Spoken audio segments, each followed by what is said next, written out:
नमस्कार दोस्तों, आज से हम अपने लीगल न्यूज़ की एक बहुत ही इम्पॉर्टेंट सीरीज़ स्टार्ट करने जा रहे हैं। जितनी भी इम्पॉर्टेंट न्यूज़ होंगी मैं आपको इस सीरीज़ में बताती जाऊंगी। स्टार्ट करने से पहले आपसे मेरी एक छोटी सी रिक्वेस्ट है कि प्लीज़ आप हमारे चैनल को सब्सक्राइब कर लें और अगर वीडियो आपको पसंद आए तो प्लीज़ लाइक करें, इससे हमें मोटिवेशन मिलता है। तो चलिए वीडियो को स्टार्ट करते हैं। एक बहुत ही इम्पॉर्टेंट न्यूज़ आपने देखी होगी कि सेम सेक्स मैरिज को लेकर एक हल्फनामा सेंट्रल गवर्नमेंट ने सुप्रीम कोर्ट में दाखिल किया है और उसमें जवाब देते हुए उन्होंने सेम सेक्स मैरिज का विरोध किया है। क्या है पूरी न्यूज़ मैं आपको बताती हूँ। क्या हुआ था कि सेम सेक्स मैरिज से रिलेटेड बहुत सारी पिटीशन सुप्रीम कोर्ट में फाइल हुई थी। अब उन सारी पिटीशंस का जवाब देते हुए सेंट्रल गवर्नमेंट ने सुप्रीम कोर्ट में एक हल्फनामा दाखिल किया है और क्या कहा। सेंट्रल गवर्नमेंट कहती है कि जो मैरिज का इंस्टीट्यूशन है वो हमेशा से ही जो अपोजिट सेक्स मैरिज है उसको मानता है और जो सेम सेक्स मैरिज है उसको नहीं मानता है।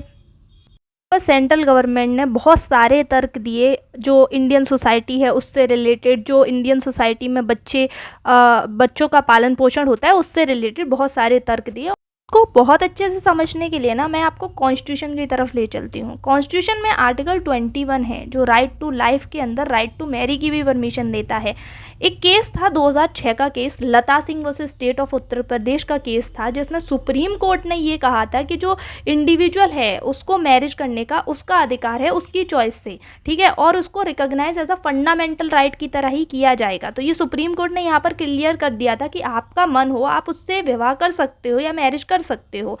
अब जो सेम सेक्स रिलेशन है 2018 में आर्टिकल 377 है आईपीसी का, उसको नवजोत सिंह जौहर वर्सेस यूनियन ऑफ इंडिया का केस था, उसमें डीक्रिमिनलाइज कर दिया था। मतलब ऐसे समझिए कि 377 क्या है कि होमोसेक्सुअल जो इसके अंदर अगर सेक्सुअल रिलेशनशिप रखते हैं तो पहले इसमें उनको क्राइम माना जाता था, लेकिन नवजोत सिंह जौहर वर्सेस यूनियन ऑफ इंडिया या उसके बाद इसको डीक्रिमिनलाइज कर दिया और अब ये किसी क्राइम की कैटेगरी में नहीं आता है। तो सवाल यहाँ पर ये पूछना चाहिए कि मान लो कि अगर ये जो सेम सेक्स मैरिज है उसको रिकॉग्नाइज इंडिया में नहीं किया गया तो इसके कॉन्सिक्वेंसेस क्या होंगे, मतलब इससे क्या फ़र्क पड़ता है। तो इससे फ़र्क पड़ता है कि जो प्रिविलेजेस स्पाउस को मिलते हैं वो नहीं मिलेंगे, जैसे कि अडॉप्शन राइट हो गया, इनहेरिटेंस के राइट हो गए, तो ये सेम सेक्स कपल को नहीं मिलते हैं।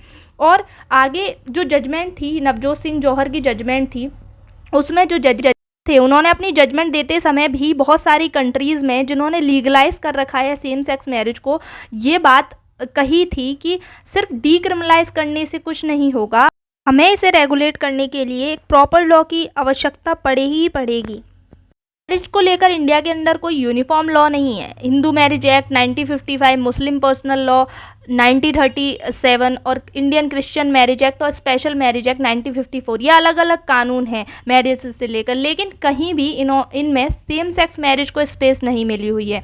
अब आपका सवाल ये होना चाहिए कि कौन सी कंट्रीज़ हैं जिन्होंने, या फिर वर्ल्ड की ऐसी कोई कंट्री है जिन्होंने लीगल कर रखा हो सेम सेक्स मैरिज को। तो हाँ, ऐसा है, सेम सेक्स मैरिज को बहुत सारी कंट्रीज़ ने लीगल कर रखा है, लेकिन उन बहुत सारी गिनतियों में भी गिनती कम है। US based LGBTQ advocacy group है, उसकी एक रिपोर्ट थी, उसमें इसने बताया कि जो 32 कंट्री हैं सिर्फ इन्होंने ही जो गे मैरिज है उसको लीगलाइज कर रखा है, और इनमें से जैसे कि यूनाइटेड स्टेट्स, उन्होंने 2015 में इसको लीगलाइज किया। उसके बाद Australia, Ireland, Switzerland, south Africa, even south Africa first African country बनी जिन्होंने सेम सेक्स मैरिज को 2006 में लीगलाइज किया। फिर उसके बाद ताइवान ने 2019 में, अर्जेंटीना ने 2010 में, कनाडा 1999 में। गवर्नमेंट ऑफ इंडिया का क्या स्टैंड है इस पर? अभी मैंने बताया कि हल्फनामा दाखिल किया है, तो गवर्नमेंट ऑफ इंडिया जब भी सुप्रीम कोर्ट या फिर कोई भी हाई कोर्ट ये पूछती है तो अपोज किया है। 2021 में भी सेंटर ने इसको अपोज किया था कि इसको लीगल सैंक्शन देना चाहिए।